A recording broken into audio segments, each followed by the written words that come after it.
Rebonjour. Alors, un point sur une notion que vous avez vue dans le cours récemment, qui est la notion de négligeabilité. Alors, il faut vous dire quand même que c'est un sacré challenge d'arriver à faire une vidéo intéressante avec une webcam, un petit tableau et la notion de négligeabilité à présenter. Alors ceci dit, allons-y, parce que c'est quand même quelque chose qui est très important dans le cadre qui nous intéresse, c'est-à-dire le cadre des développements limités et de leurs applications.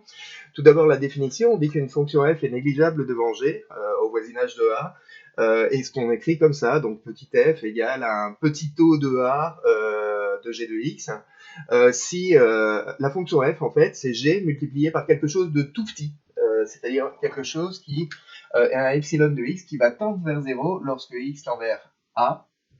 Et un exemple, c'est un de ceux du cours. Donc la fonction x cube est négligeable devant x carré au voisinage de 0. C'est-à-dire que x3, en fait, x3 peut s'écrire comme x carré multiplié par x. Et ça, évidemment, ce x-là, c'est epsilon de x, et c'est quelque chose qui va tendre vers 0 lorsque x va tendre vers 0, et ça traduit le fait, cette relation de négligeabilité, que x3 tend vers 0 beaucoup plus vite que x carré. La généralisation de ceci, c'est que xn va être négligeable devant xp, donc une puissance de x va être négligeable devant xp, au voisinage de 0, si et seulement si n est strictement plus grand que p, puisque vous allez pouvoir écrire la même chose, xn égale xp multiplié par x à la puissance n moins p va être strictement positif, et donc va tendre vers 0 lorsque x va tendre vers 0. Et cette notion de négligeabilité, en fait, elle est assez importante, très importante même quand on écrit les développements limités. Et donc, ce que je voulais faire, c'est pas vous faire un copier-coller au tableau de ce que j'ai écrit dans le cours, parce que vous êtes capable de lire un PDF sans que je vous donne des consignes particulières.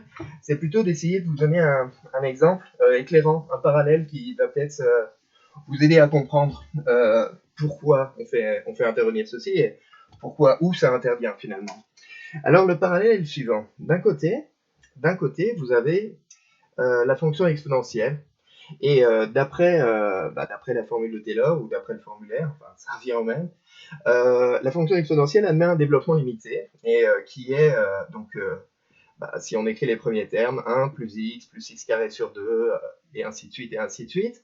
Je vais juste écrire derrière plus petit taux de xn. Alors quand on met petit taux de xn sans rien dans les formulaires DDL, c'est sous-entendu un petit taux en 0. Et en fait, ce qu'il faut comprendre, c'est la chose suivante, c'est que exponentielle x, quand vous êtes proche de 0, finalement, c'est assez proche de 1. Et puis, c'est assez proche de 1, mais c'est pas très très précis. En fait, si on veut être un peu plus précis, on peut dire que exponentielle x, allez, si on n'a pas peur de faire un truc à la physicienne, c'est à peu près égal à 1 plus x. Et en fait, quand on commet cette approximation-là, en fait, ce qu'on fait, c'est qu'on approche la fonction exponentielle par sa tangente au point d'abscisse 0. Et puis, c'est 1 plus x, et puis, en fait, ce qu'il y a derrière, le terme qu'il y a derrière, c'est x carré sur 2, et ce terme-là, x carré sur 2, en fait, il est négligeable devant x.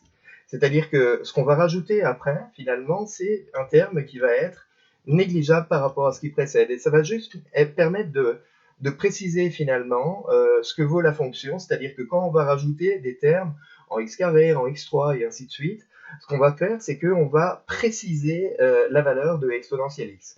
Alors, pourquoi on peut avoir besoin de ce genre de précision? Typiquement, ça c'est un style d'exemple qu'on a fait en cours. On vous demande de calculer la limite de exponentielle x moins 1 plus x sur x carré, donc la limite de ça lorsque x tend vers 0. Si vous utilisez simplement un DL à l'ordre 1, vous êtes coincé parce que vous vous retrouvez avec une FI 0 sur 0, donc il faut faire un DL à l'ordre 2 pour obtenir que la limite de ceci, c'est moins 1,5. Bon, je vous laisse retrouver le calcul rapidement à partir de ce qui précède. Et en fait, le parallèle, cette histoire de quand on écrit un développement limité, plus on rajoute des termes, qui sont petits devant les précédents, mais mieux on connaît la fonction, c'est ce que vous faites quand vous faites des approximations décimales successives d'un nombre réel. Typiquement, donc, on prend le nombre célèbre, pi. Alors voilà, Alexandre, c'est spécial dédicace pour toi. On prend pi, et puis, pi, on peut l'écrire comme 3. Oui, mais enfin, ça, c'est une approximation qui est quand même un peu violente, quoi. Donc, si on veut être un peu plus précis, on peut dire que c'est 3,1. Et 3,1, c'est quoi? Bah, c'est 3 plus 0,1. C'est un peu plus précis. Et en fait, ce qu'on a fait, le parallèle avec cette situation, c'est qu'on a rajouté à 3 quelque chose qui est petit finalement devant 3.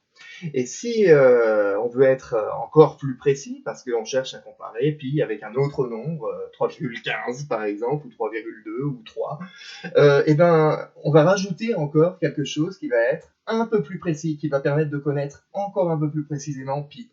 Et donc, on va rajouter quelque chose qui est petit devant ce qui précède, c'est-à-dire ce terme-là, vous voyez, finalement, ça correspond au x carré sur 2 qui est à cet endroit. C'est-à-dire que pour mieux connaître le réel pi, on a rajouté une quantité qui est encore plus petite par rapport au terme précédent. Et puis, bah, c'est bon, vous avez compris l'analogie. Je pense que je ne vais pas continuer à écrire 127 termes. Encore une fois, on connaît quelqu'un dans la classe qui serait capable de le faire. Mais le parallèle est le suivant, c'est-à-dire que tous les termes qu'on va rajouter derrière, finalement, vont correspondre aux puissances successives de x que l'on rajoute. Ce sont des termes qui sont de plus en plus petits, en tout cas qui sont dans un sens négligeable devant les précédents.